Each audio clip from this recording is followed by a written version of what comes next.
Rodney, what do you make of Mr. Rafferty's comment? I couldn't care less. I hope he enjoys doing his time. Are you willing to read it? You guys don't get a copy of it? No. Really? Thank you, Rodney. All right. I guess I could. Darren's was tremendously better, to be quite honest. Do you want to read Darren's as well? I don't have it, but I wish. Guys, Fran says we're getting copies, but go ahead and read. You are getting copies? But go ahead and read. We need you for TV. Go. It means thank you. Okay. April 8th, 2009 is a day of horror that will live on within me, my family, and millions of others for the rest of our lives. It has been a little over 3 years since this horrible and most unthinkable act occurred, but yet the loss of emotion on the inside makes it feel as though it happened only yesterday. Having to relive the loss each morning and every day while hopping onto an imaginary emotional roller coaster. 3 months passed after Victoria was abducted and her remains were finally able to come home. Not Victoria, her remains. 3 months, not 10 minutes, not a day, nor a week. 3 months passed. Do you know the emptiness you feel when your child runs ahead around a corner or hides in a store out of sight? Take that feeling and live it minute by minute for 3 months. Emotionally and mentally, you're drained. What hurts the most about the events of April 8th, 2009 is having to relive the hurt and pain in my son's eyes each and every time I see him. There's been a tremendous loss for him in losing his younger sister and best friend. You can see the void in all of my family's eyes. I strongly believe that the major impact to hit all of us is the realization that evil still does exist, especially now that one of our own, my very own, was plucked from broad daylight with very little answers. Little answers as to why Victoria wasn't allowed to grow up. Why Victoria wasn't allowed to continue being an innocent child growing up alongside her family and friends. So much was stolen from Victoria, stolen from all of us. Our dreams of watching our little girl grow into a beautiful young woman, turning sweet 16, learning to drive, graduate school, walk down the aisle, even years down the road. The possibility of watching Victoria grow and raise her own innocent children, as we all have the right to. They're all gone. Now our only means of communicating with Victoria is tearful whispers through her headstone where her remains were laid to rest. You cannot imagine the painful sorrow it feels standing at your 8-year-old child's gravesite in order to say hi, instead of just being able to hold her in your arms and hold her tight. There are no words that can express the hurt and anger inside, having to relive that horrific day in the last hours of Victoria's life without wanting to explode with rage.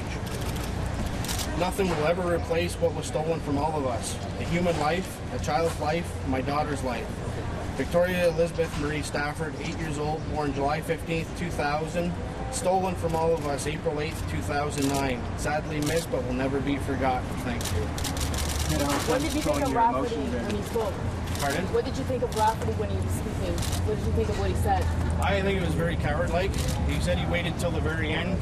Like, he thought it was best for his defense or whatever. You know, his best defense would have been opening his mouth and trying to tell his side of the story.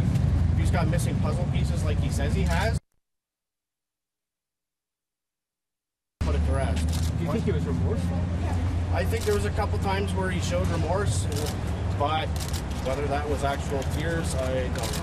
You said a lot, but what was it like hearing your daughter? I don't know. All I really heard was ramble, because he had his chance to speak. If he wanted to speak, he should have done it while his defense was there, and put up a defense instead of being a coward and saying I didn't do it. He's still pleading not guilty. Evidence is there. I'm sorry. Rodney, what did you think of the judge's comments when he called things twice? I fully agree with him. I've been saying that since I heard the evidence the first time. I've been trying to keep it out there as much as possible.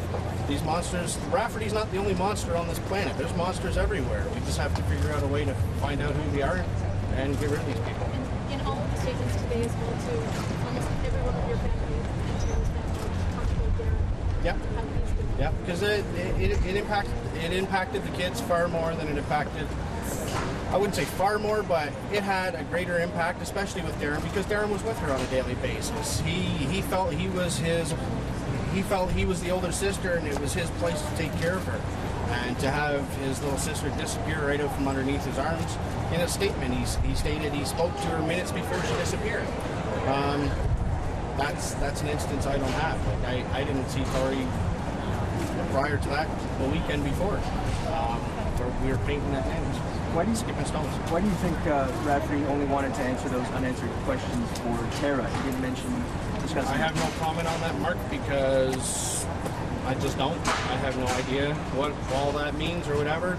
Just all I know is we got justice for Victoria. Your thoughts on count 2 and count 3, Rodney? I really don't know what to say. I don't think it really makes a difference after the first one, anyways. So he's guilty on all 3. That was proven. No more accused. It was proven. He's a monster. Put him behind bars where he deserves to be. Feel some penalties should be changed, as in like 10 years concurrent as opposed to consecutive that do south of the border? I believe there is a lot of things that should be changed. I strongly believe should be changed.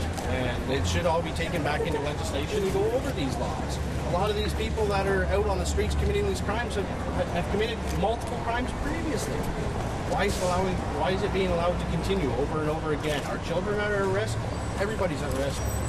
We've got to find a way to put an end to it. Rodney, let's fast forward to 2034. He's going to be going for parole.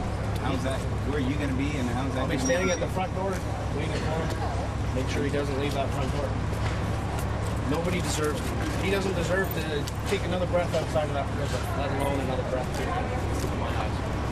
Where does the family go from here, moving forward? What happens now with you guys?